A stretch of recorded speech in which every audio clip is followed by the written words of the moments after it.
Now guys, pag-usapan lang natin ang breaking news na exclusive na pinag-uusapan ng mga netizens at ng balita. Alden Richard tinanggal bilang leading man ni Catherine Bernardo.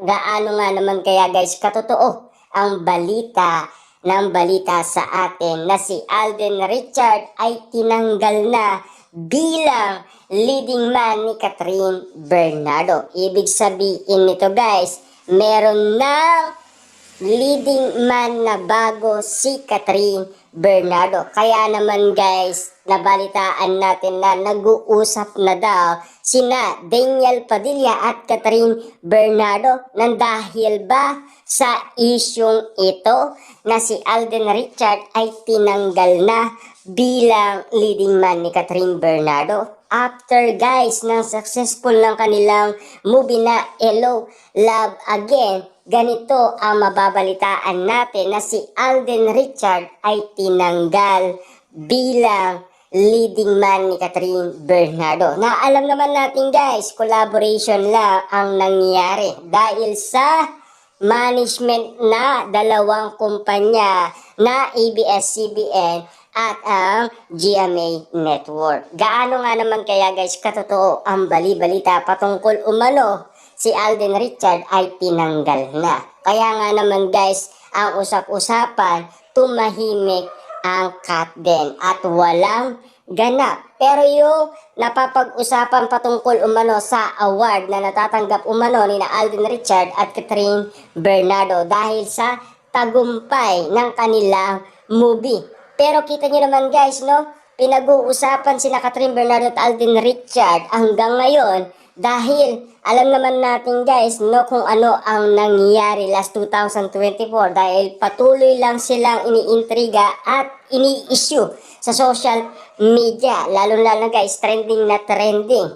At siyempre, nang dahil sa moving Hello, Love Again. Tapos bigla na lang guys, mababalitaan natin na ganito ang mangyayari sa Katden. Ibig sabihin, hanggang tambalan lang ba ang Katden? Ibig sabihin, kaya may issue lumalabas ngayon na nag-uusap na si Daniel Padilla at Catherine Bernardo dahil malabo na nga ba si Alden Richard na maging leading man ni Catherine Bernardo dahil sa mga isyong lumalabas ngayon at patuloy na pinagkakaguluhan. Alam naman natin guys, wala tayong pakialam kung ano man ang mangyayari. At least malakas pa rin ang pakiramdam natin na hindi magagawa yon ng dalawang management, lalong-lalo na malakas ang Katden. Kasi kita nyo naman guys, no, ang paniniwala natin kung sino ang malakas at kung sino ang pinag-uusapan, yun ang ipagsasama. Kasi alam naman natin guys, yung resulta ng nangyari umano, opening day pa lang ng nasabing movie ni Catherine Bernardo at Alden Richard, 85 million na. 11 days pa lang. Umakot na ng malaking pera ang nasabing Hello, Love Again. 1.03 ang nasabing kita kaagad ng movie ni na Alden Richard at Catherine Bernardo. Ganun kalupit guys ha, billion pa yun ha. Pero ganito ba ang magiging resulta na lang guys na mababalitaan natin kaya nanahimik umano ang Katden? Kasi ang pinag-uusapan na serye, fake news lang pala yun. Ibig sabihin, walang katotohanan. Pero ayon naman guys sa balita, merong announcement na mangyayari. Pero inaantay lang natin at inihintay ng marami.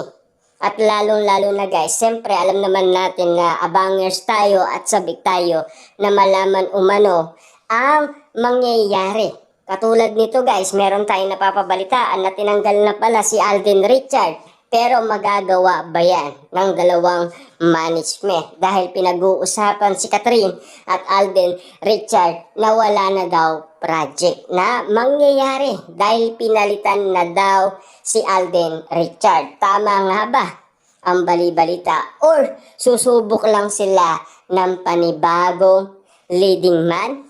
Or maghihintay tayo ulit ng 5 years bago magkaroon ng project ulit sina Catherine Bernardo at Alden Richard dahil nasaksihan na nila yung kaguluhan na nangyari. After 5 years nga naman kasi, nagkaroon ng movie sina Alden Richard at Catherine Bernardo. Siyempre, ayon kasi guys sa mga artista, ito ay galing sa artista. Kung sino ang pinag-uusapan sa social media at kung sino daw ang pinaka malakas na artista, yun ang kukunin nila at yun ang ipagsasama nila dahil patok na patok sa maraming tao. At lalong-lalo na marami ang bumuboto at lalong-lalo na marami ang sabik at marami ang naghihintay. At syempre, lahat sila ay nagre-request umano na magkaroon sila ng teleserye or magkaroon sila ng movie. Ayon kasi yan guys sa mga posts ng ibang mga artistang alam naman natin guys na luma na dating sumikat umano. Na ngayon, ang mga sumisikat ngayon, ang matinding pangalan Alden Richard at Catherine Bernardo.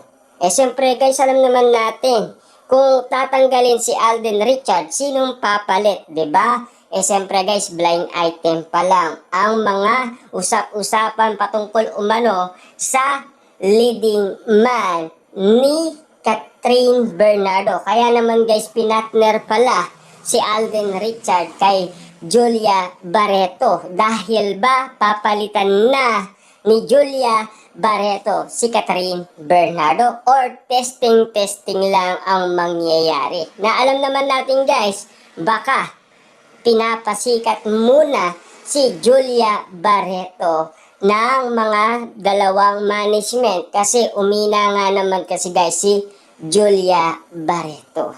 Kasi alam naman natin guys, patok ang cut din, malakas sina Catherine at Alden Richard. Siyempre alam naman natin guys, kaya naman kinuha nila si Alden Richard, malakas din siya sa GMA Network. Siyempre si Alden Richard guys, napakalakas sa GMA Network. Sa ABS-CBN naman, si Catherine Bernardo, 'di ba? Kaya pinagsama ang dalawang bigatin. Kaya nga naman guys, yung resulta ay nakita natin na talagang patok na patok sa masa at patok sa takilya ang kanilang movie.